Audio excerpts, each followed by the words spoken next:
Hi everyone, welcome back to Notice This, where I break down lien laws state by state so you don't accidentally work for free. Today we are talking Missouri, and I actually like Missouri, but legally she can be a little sneaky. Missouri is one of those states that acts like it's low maintenance and then absolutely wrecks your lien rights if you miss one tiny step. So if you're working in Missouri and think, oh, there's no prelim, I'm gonna be fine. Yeah, we need to talk. Let's start with preliminary notices because this is where people immediately get confused. On private projects in Missouri, most subcontractors and suppliers are not required to send a preliminary notice. And this is where everyone goes, amazing, love that, no notice, Missouri is so easy. Still highly recommend sending one. But if you are a prime contractor working on a residential project, you do have to provide a notice to the owner. So right out of the gate, Missouri is already splitting hairs depending on your role and the type of project.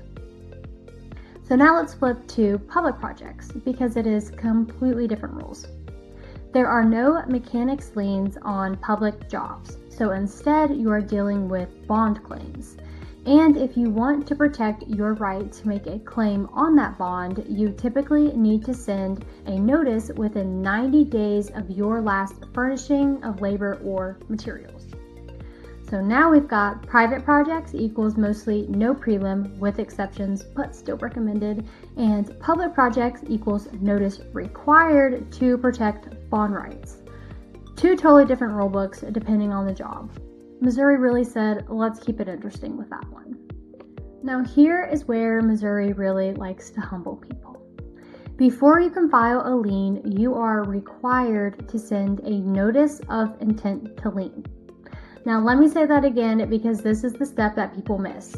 This is not optional, it is not a courtesy, it is required. And it must be sent at least 10 days before you file your lien. So if you're sitting there at month 5, unpaid, frustrated, ready to file a lien, and you haven't sent the notice of intent to lien yet, you now have to wait. And if you're already close to your deadline, that delay can cost you your lien rights entirely. So don't miss it. This is why Missouri is not a no-notice state. It just waits until the very end to add on to your stress. Now let's talk deadlines, because Missouri gives you a decent window, but it can go by fast. You have 6 months from your last date of work or materials to file your mechanics lien. 6 months sounds like a long time until you realize you have to wait on payment, you're going back and forth with the GC, and maybe accounting is looking into it. Suddenly, it's month 5, and now you still need to send your notice of intent. You have to wait the required 10 days and then file your lien. So, if you didn't plan ahead, you kind of just boxed yourself in. Missouri doesn't rush you, but it absolutely does not forgive you either.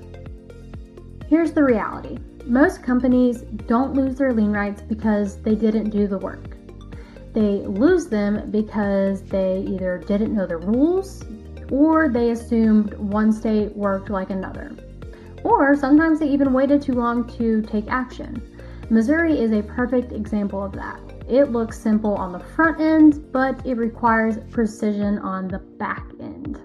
So if you are working across multiple states and are trying to keep track of all these rules manually, that is where things start slipping. And that is exactly why we built the platform Nationwide Notice. We automate notices, track deadlines, and make sure nothing falls through the cracks from prelims all the way through liens. So if this was helpful, like, subscribe, follow for more Notice This breakdowns because getting paid shouldn't depend on guessing the rules. See you in the next video.